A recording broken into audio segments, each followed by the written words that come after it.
یعنی یہ sign and symptoms جو ہیں وہ ان سے اندازہ ہو جاتا ہے۔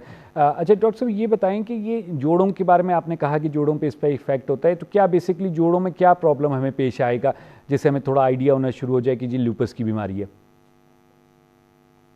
دیکھیے جو ٹپیکل لوپس کا پیشنٹ میرے پاس آتا ہے وہ یہ کہتا ہے کہ میرے ہر قسم کے جوڑ میں جو ہے وہ درد ہو رہی ہے، پورے جسم کے جوڑوں میں جو ہے وہ درد ہو رہی ہے۔ ٹھیک ہے، اب وہ جوڑ کوئی بھی ہو سکتے ہیں، کپڑے کا جوڑ ہو سکتا ہے، گردن کا، ہاتھوں کے، پیروں کے، مختلف جوڑوں میں جو ہے ان کو درد ہوتی ہے، ان جوڑوں میں ورم اور سوجن آ جاتی ہے، جوڑ اکڑاہٹ کا شکار رہتے ہیں، جوڑ میں پانی یا فیوژن کہتے ہیں وہ آنا شروع ہو جاتی ہے۔ تو بعض دفعہ لوگ اس کے لیے بھی چلے جاتے ہیں کہ یورک ایسڈ کا مسئلہ ہو گیا یا جوڑوں کی تکلیف ہو گئی، لوپس کے بارے میں کسی نے بہت جلدی سوچا نہیں کہ کیا پتہ لوپس بھی ہو سکتا ہے۔ صحیح ہے۔ پریونشن ڈاکٹر صاحب کیسے ممکن ہے، یعنی ہم کسی طرح اس کو روک سکتے ہیں؟ خرم صاحب اگر تو آپ کی فیملی ہسٹری ہے یا آپ رسک فیکٹر پہ ہیں، رسک فیکٹر سے مراد میری یہی ہوگی کہ آپ فیمیل ہیں، آپ ینگ ہیں، آپ کی فیملی میں کوئی ہسٹری ایسی جاتی ہے، کوئی ایسا آپ کو لگ رہا ہے کہ آٹو امیون بیماریوں کی ہسٹری آپ کی فیملی میں چل رہی ہے، تو رسک تو آپ کے اندر ڈیفینیٹلی ہے۔ اچھا، لیکن اس کو پریونٹ کرنے کا طریقہ جو ہے میں جو اکثر بتایا کرتی ہوں یہی ہے کہ آپ کسی بھی بیماری سے بچنے کے لیے ایک تو اپنی لائف سٹائل کو ہیلدی کریں۔ ٹھیک ہے، لائف سٹائل جب مراد دیتی ہوں اس میں یہی آ جاتا ہے کہ بہت زیادہ پروسیسڈ فوڈ، تلی ہوئی چیزیں، بہت مرچ مسالے والی چیزیں، اس طرح کی چیزوں کا آپ استعمال نہ کریں۔ اس کی بجائے اپنی ڈائٹ میں فریش جو چیزیں ہیں اس کو ضرور لے کے آئیں، جیسے کہ فریش سبزیاں ہیں، فریش فروٹس ہیں، پانی کا استعمال زیادہ کریں، اپنی ڈیلی روٹین میں ایکسرسائز جو ہے اس کو حصہ بنائیں۔ اگر آپ کا وزن زیادہ ہے تو اس کو آپ کم کریں۔ تو یہ لائف سٹائل موڈیفیکیشنز اور ایک ہیلدی لائف سٹائل کو جو ہے اپنانے سے آپ بہت سی بیماریوں سے بچ سکتے ہیں۔ بالکل صحیح، یعنی بیسکلی ہم نے لائف سٹائل موڈیفیکیشن کرنی ہے تاکہ جو ہے اس بیماری سے بچا جا سکے۔ ڈاکٹر صاحب جب آٹو امیون ڈیزیز کی بات کی جاتی ہے تو ایک تھوڑا سا نا خوف سا محسوس ہوتا ہے کہ جی ایسی بیماری جو بندے کو اندر سے ہی ڈسٹرب کر رہی ہے، اٹیک کر رہی ہے، تو یہ آٹو امیون بیماریاں ہوتی کیوں ہیں، کیا ان کی وجہ ہے؟ بالکل خرم صاحب، جیسے میں نے بتایا کہ جیسے نام سے ہی ظاہر ہے کہ آٹو امیون، کہ آپ کا اپنا ہی امیون سسٹم جو ہے وہ صحیح کام نہیں کر رہا۔ دیکھیں امیون سسٹم کا مقصد یہ ہے کہ اگر آپ کے جسم میں کوئی بیکٹیریا، کوئی وائرس، کوئی ایسی بیماری آ گئی ہے تو وہ اس کو ختم کرتا ہے، جسم سے نکالتا ہے۔ ٹھیک ہے، لیکن انفارچونیٹلی ان بیماریوں میں یہ جو امیون سسٹم ہے آپ کا، یہ اپنے ہی اعضاء کو حملہ کرنا شروع کر دیتا ہے یا افیکٹ کرنا شروع کر دیتا ہے۔ تو آپ نے کہا کہ نام بھی بڑا مشکل سا ہے، سسٹمک لوپس ایریتھمیٹوسس، اسی لیے آج 10 مئی کو یہ منایا بھی جا رہا ہے دن پوری دنیا میں، اسی لیے کہ دنیا میں اویئرنیس پیدا کی جا سکے۔ ابھی بھی بہت سارے کیسز ایون باہر کے ممالک میں بھی انڈائگنوزڈ ہی چلے جاتے ہیں، لوگوں کو پتہ نہیں چلتا کہ ان کو لوپس کی بیماری ہے۔ صحیح ہے، تو یہاں پہ امپورٹنٹ یہی ہے کہ آپ کو کوئی بھی سمٹم آ رہے ہیں، پہلی چیز تو آپ نے ڈاکٹر سے جلدی رابطہ کرنا ہے، ٹوٹکے اور ادھر ادھر کی چیزوں کے اوپر آپ نہ وہ کریں، ٹھیک ہے۔ دوسرا یہ ہوتا ہے کہ علاج سے بیماری مکمل طور پہ کنٹرول میں آ جائے، ٹھیک ہے۔ اور ایسا پیشنٹ ہوتا ہے پہلے ہمارے پاس آتا ہے تو کافی اس کی بری حالت ہوتی ہے، بہت ساری پینز ہو رہی ہوتی ہیں، اسکن میں ریشز ہوتے ہیں، بعض دفعہ کڈنی کی انوالومنٹ ہو چکی ہوتی ہے، اور جیسے ہی ہم اس کی میڈیسن اسٹارٹ کرتے ہیں پیشنٹ ایک بالکل نارمل اور ایک ہیلدی لائف کی طرف آنا شروع ہو جاتا ہے۔ زبردست، ٹھیک، صحیح۔ اچھا ڈاکٹر صاحب آپ نے بیماری کے بارے میں سارا کو بتا دیا، یہ بتائیے گا کہ جو 10 مئی کو جو ورلڈ لوپس ڈے منایا جاتا ہے اس میں بیسکلی کیا اقدامات کیے جاتے ہیں اس بیماری کو کم کرنے کے لیے، روکنے کے لیے؟ دیکھیں پوری دنیا میں جو ہے اس میں مختلف واکس کا، میراتھنز کا، رنز کا انعقاد کیا جاتا ہے، ڈفرینٹ لیکچرز اور سیشنز کا انعقاد کیا جائے، جس طرح کہ ہم اپنے لوکل سطح پہ یہ ریکارڈنگ کر رہی ہیں اور یہ لوگوں کو بتا رہی ہیں اویئرنیس کے لیے۔ تو یہ چیزیں بتانا لوگوں کو بہت ضروری ہیں کہ یہ سمٹمز جو ہیں آپ کو اگر آ رہے ہیں تو خدا نخواستہ کہیں لوپس کی بیماری نہ ہو۔ اگین ایک پاکستان میں مسکنسیپشن یہ ہے کہ لوگوں کو روماٹولوجسٹ کے بارے میں پتہ نہیں ہوتا کہ ڈاکٹر کون ہوتے ہیں۔ روماٹولوجسٹ جو ہیں جوڑوں پٹھوں کی بیماریاں اور ایسی کنیکٹیو ٹیشو یا آٹو امیون بیماریوں کا علاج کرتے ہیں بذریعہ میڈیسنز۔ ہمارے علاج میں کوئی سرجری انوالو نہیں ہوتی ہے اور ہم ان بیماریوں کا جو ہے وہ علاج۔ صحیح ہے۔ اچھا ڈاکٹر صاحب یہ بتائیے گا کہ ٹریٹمنٹ کے طور پہ آپ لوکس جو ہے اس کو کس طرح سٹیپ بائی سٹیپ آپ لوگ ٹریٹ کرتے ہیں، اور یہ کیور ہو جاتا ہے تو 100%؟